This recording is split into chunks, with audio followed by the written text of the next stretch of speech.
bienvenidos a un nuevo vídeo de Zampa Fútbol. Hoy os traigo un vídeo nuevo que ya me comentaréis si os gustan o no para repetirlo en próximas ocasiones. Es un análisis de la jornada que acaba de terminar recientemente porque creo que hay bastantes cosas que comentar, así que ¡vamos a ello!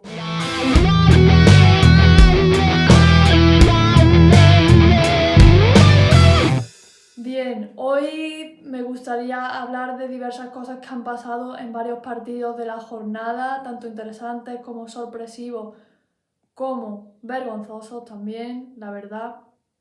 Ya supongo que sabéis a lo que me refiero.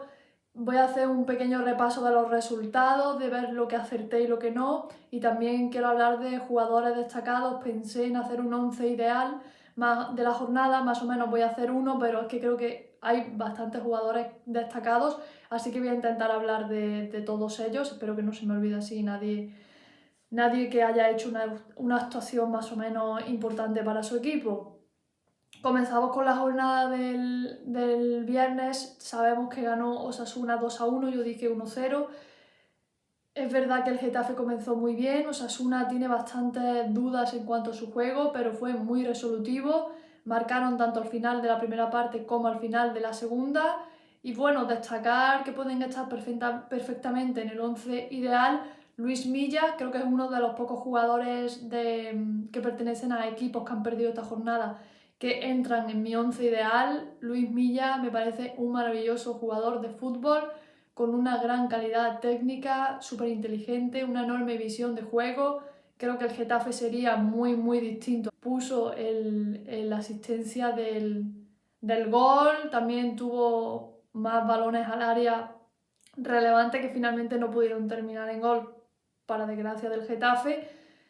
Pero yo coloco ahí a Luis Milla en mi centro del campo sin ninguna duda. Luego Alejandro Catena me parece uno de los mejores centrales españoles que tenemos, incluso por encima de defensas, de centrales, perdón, que van a la selección, así de claro lo digo. Sé que esos huecos y esos sitios están ahora mismo ocupados, pero es que me parece tremendo el crecimiento de este central como es Catena, así que sin ninguna duda, más allá de que marcó el gol que le dio la victoria a su equipo, que por supuesto es muy importante, es que es un defensor que se coloca muy bien, va muy bien de cabeza en el juego aéreo, tanto defensivo como ofensivo, siempre está bien colocado. Es verdad que a veces pues tiene algunos partidos peores, como el otro día contra el Betis, que un error suyo derivó en un gol del Betis, pero aún así creo que es un central extraordinario. También podríamos destacar a Abel Bretones, que creo que es un poco irregular su juego, pero también podría estar en ese 11 ideal perfectamente. Y Víctor Muñoz volvió a asistir el otro día, es un jugador súper dinámico que me encanta cómo estira al equipo, el volumen ofensivo que es capaz de crear él solo, así que también lo metería perfectamente en mi 11 ideal. No he hecho, como digo, exactamente un 11 porque es que hay, sobre todo en la parte izquierda, varios extremos derechos y varios laterales, perdón, izquierdos y varios laterales, perdón, izquierdos que deberían salir, que como no me quería dejar nadie atrás, voy a hacer pues varias referencias a cada uno de ellos. Luego, aligerando un poquito para que esto no se me haga muy largo, pues el Girona de Michel obtuvo su primera victoria tal y como yo pronostiqué. Es verdad que tampoco fue 1-0, fue un 2-1 con un lateral derecho que para mí sí o sí debe estar en el 11 ideal, que es Arnau Martínez, que le dio la victoria. Quiero recordar que fue a balón parado ante Valencia, un Valencia que la primera parte no salió nada bien, se adelantó el conjunto catalán con un gol de Banat, que poco a poco se va haciendo un hueco, creo que lleva ya 2 goles. Y a pesar de las bajas que tenía el Girona, que creo recordar que le expulsaron a un jugador, sí, a Iván Martín, pues consiguieron llevarse la victoria ante un Valencia que, como comenté también en mi vídeo anterior, creo que en cuanto a juego, a pesar de que tenga momentos de desconexión y que no comenzó bien el partido, pues tiene jugadores diferenciales como fue Javi Guerra, que cuando salió revolucionó el partido, no fue suficiente para el conjunto de Corberán, y no puedo entender que haya jugadores tan importantes que los dejen sentados en el banquillo cuando son equipos que juegan una vez a la semana por lo general. No puedo entender que Javi Guerra esté en el banquillo, lo siento, no lo puedo entender. ¿Y qué más destacar de la jornada del sábado? Pues volvió a ganar el Levante en casa del Oviedo, aquí me equivoqué. La verdad que el Levante, Carlos Álvarez es otra maravilla de jugador. Eta Eyón volvió a marcar. El central de la del Levante me parece fantástico. Y aquí aparece un portero junto con el del Girona, Gazzaniga y Ryan, Mike Ryan creo que se llama, el portero australiano del Levante, que son uno de mis 3 porteros, ahora diré el tercero, incluso si me apuras un cuarto, que tengo dudas de cuál de ellos debe aparecer en mi 11. La jornada continuó con una victoria por fin del Athletic Club de Bilbao ante el Mallorca, que también me equivoqué, dije que iban a quedar en empate y al final ganó el conjunto bilbaíno. Es verdad que el Mallorca lo puso difícil como siempre hace, pero no le dio para más. Marcó Iñaki Williams de penalti, pero marcó. Volvió Nico, que está volviendo poco a poco. El Athletic Club vuelve a coger sensaciones, aunque no termina para para mi punto de vista de funcionar como parecía que iba a funcionar. Pero bueno, consiguió esa victoria y eso es lo que importa. Y después hubo un Real Madrid-Villarreal, que aquí me voy a detener un poco porque apareció la primera polémica de la jornada. Desgraciadamente ha habido varias polémicas arbitrales. El Real Madrid ganó al Villarreal 3-1 con un penalti que no era penalti, inventado por Vinicius, que cuesta tan poquito pitar penaltis a favor del Real Madrid, tan poquito, parece que está prohibido ganar en el Bernabéu, incluso empatar, es que no se puede hacer nada, da igual, como se lo empieces a poner difícil al Madrid, empiezan ya a ser los árbitros de las suyas, un penalti inventado, como digo, es verdad que Vinicius marcó 2 goles, el penalti que lo provocó, o que se lo inventó, mejor dicho, y otro gol, podría aparecer en el 11 ideal perfectamente, en el extremo izquierdo, pero es que a un jugador así yo no lo quiero poner en un 11 ideal,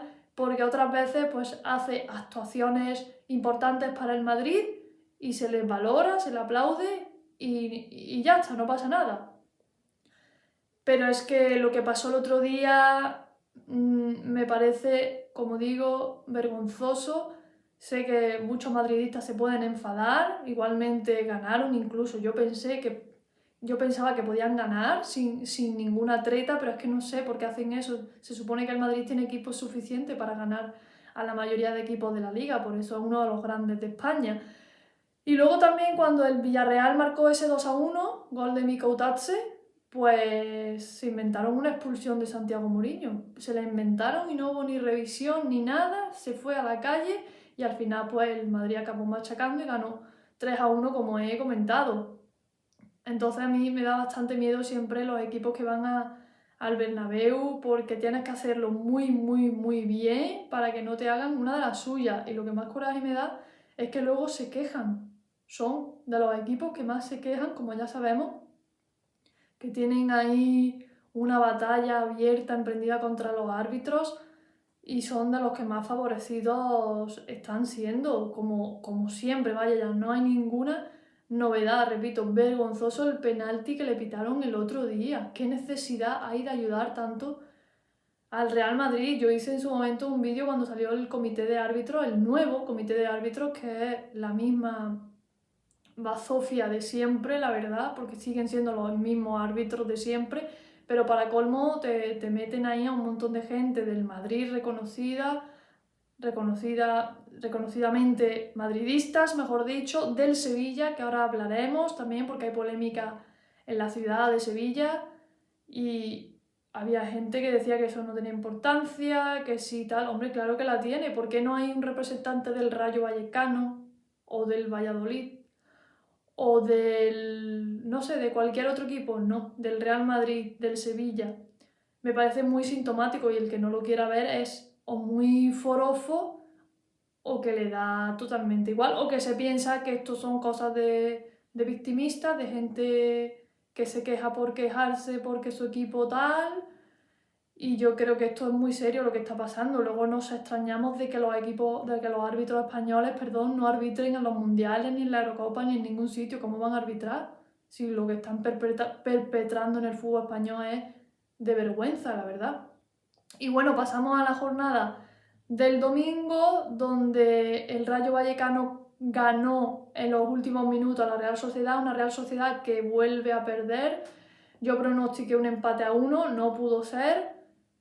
Entonces, creo, debido a esto, que aunque mi pronóstico fue que el primer entrenador destituido podía ser Mitchell, no me extrañaría que fuera Sergio Francisco. Es uno de los peores arranques de la Real Sociedad, perdón, en Liga de los últimos años. No termina de funcionar. Yo también, al igual que otros, creo que tiene plantilla para hacer algo más. No me parece una plantilla súper espléndida para meterse en Champions, pero sí creo que para hacer algo más me parece que están en descenso, junto con el Mallorca, si no me equivoco, y no recuerdo ahora mismo cuál es el otro equipo. Estaba el Gerona, pero el Gerona se ha salido ya del descenso, no sé si es el Celta de Vigo, que ahora lo comentaremos, que volvió a no poder conseguir la victoria ante el Atlético de Madrid a pesar de quedarse con uno más, o de estar con uno más la mayor parte del partido, pero bueno, ahora lo comentaremos.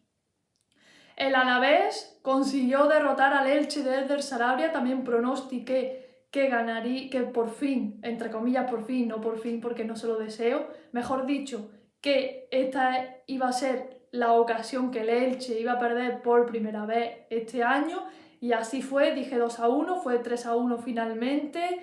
Un Carlos Vicente que estaba en el banquillo, que tampoco lo puedo entender, al igual que con Javi Guerra, cómo pueden dejar a jugadores tan diferenciales y tan importantes en el banquillo cuando son equipos que no tienen tanta carga de minutos ni tanta carga de partidos. Salió Carlos Vicente y lo revolucionó todo. No solo marcó el gol que le dio, que le hizo ponerse por delante al conjunto de Vitoria, porque encima los goles fueron todos a partir del minuto 70 y algo, creo recordarme. El 1-0 se marcó en el 74 o 75, me parece. Espero no estar equivocándome.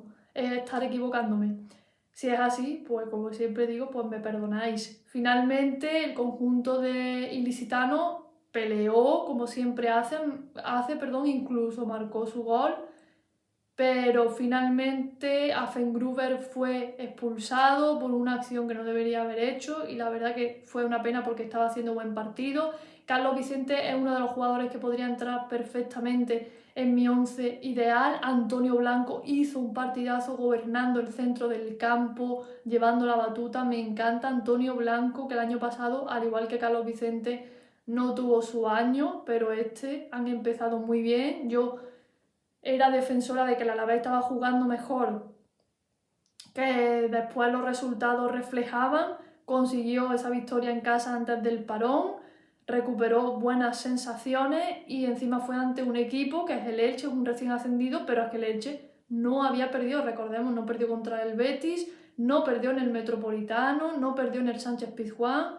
O sea, ha sido un arranque de temporada que, aunque a Eder Sarabia no le gustó perder, obviamente, está siendo magnífico. Yo vi a un Elche que seguía manteniendo su juego. Es verdad que al principio el Alavés lo dominó y finalmente terminó sucumbiendo el Elche, pero vi que no se rendía, vi que seguían jugando con su sistema, con su juego, sacando el balón desde atrás.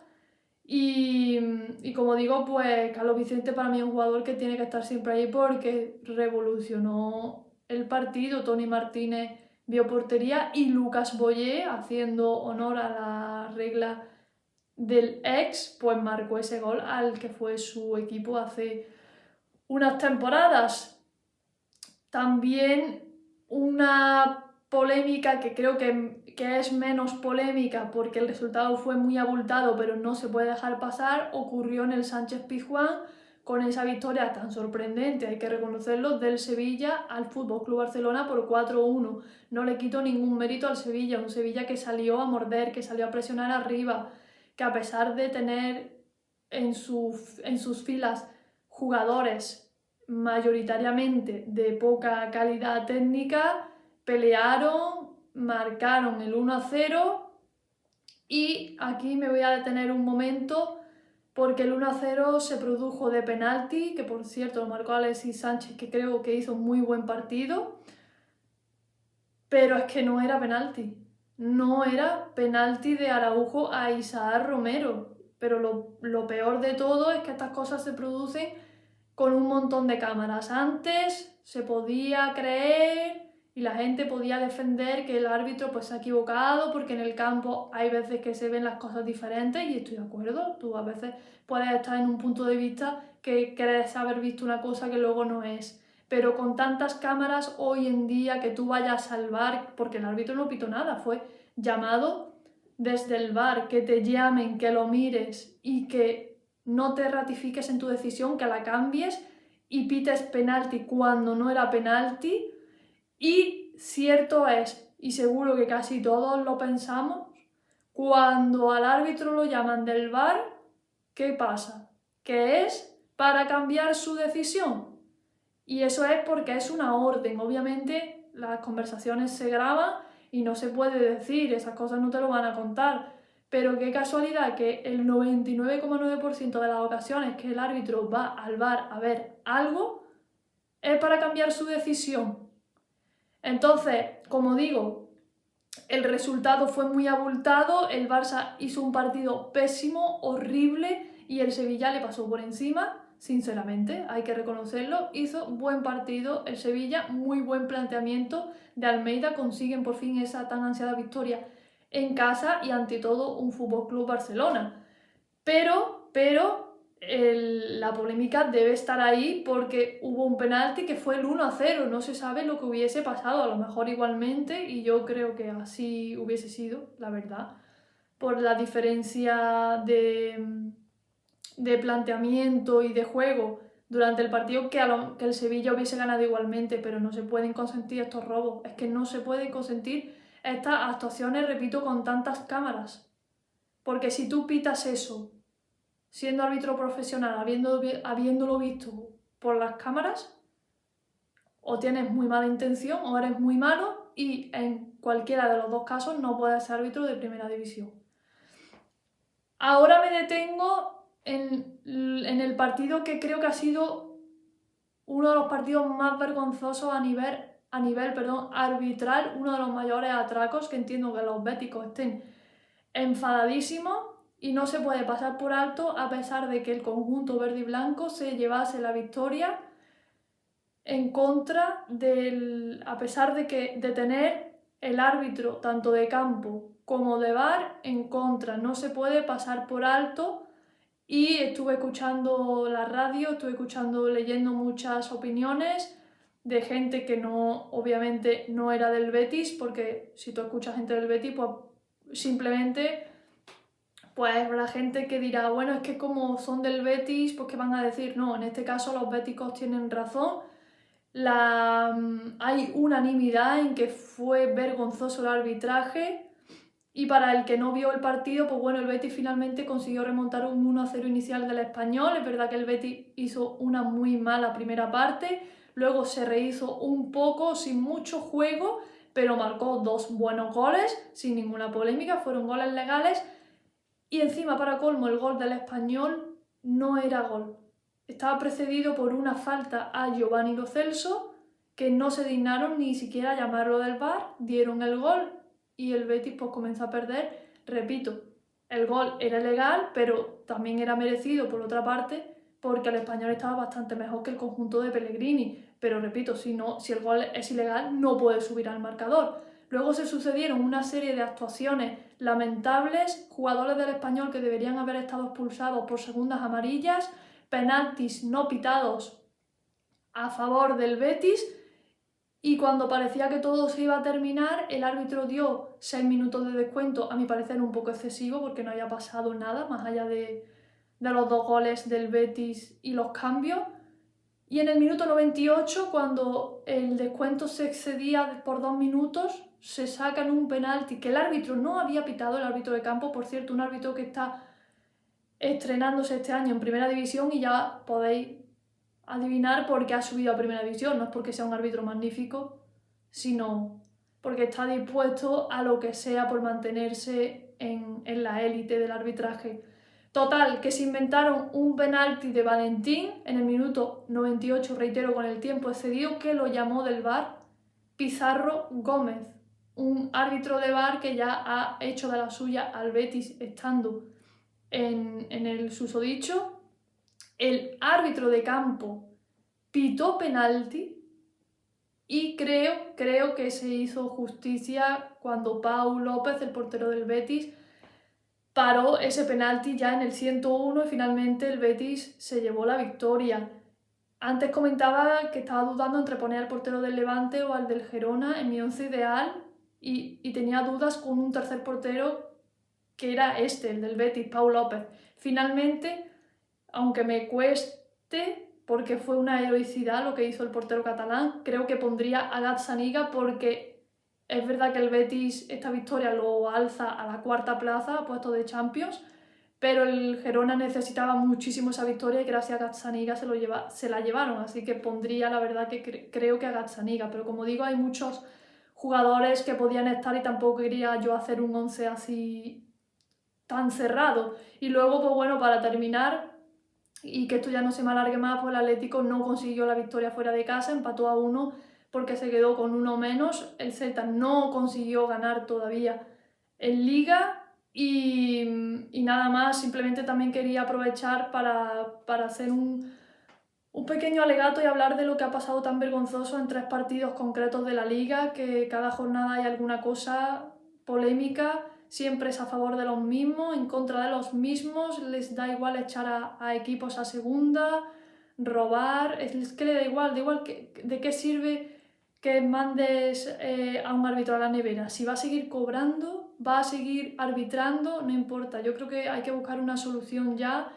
Para mí el VAR me parece una herramienta maravillosa, fantástica, pero los que lo manejan son los terribles de todo esto, así que me alegra que el Betis, a pesar de lo que intentaron hacer, pues ganase. Y lo siento por los demás que no tuvieran la oportunidad ni siquiera de pelear, como fue el Villarreal, porque le quitaron a un jugador injustamente. Así que bueno, ya me dais vuestra opinión. Yo sé que muchas veces nos dejamos llevar por los colores, pero hay que reconocer la realidad, y la realidad es que el arbitraje español está muy, muy, muy mal, es vergonzoso, y no porque sean malos, lo que son malintencionados, que es diferente. El error existe, pero el error es otra cosa.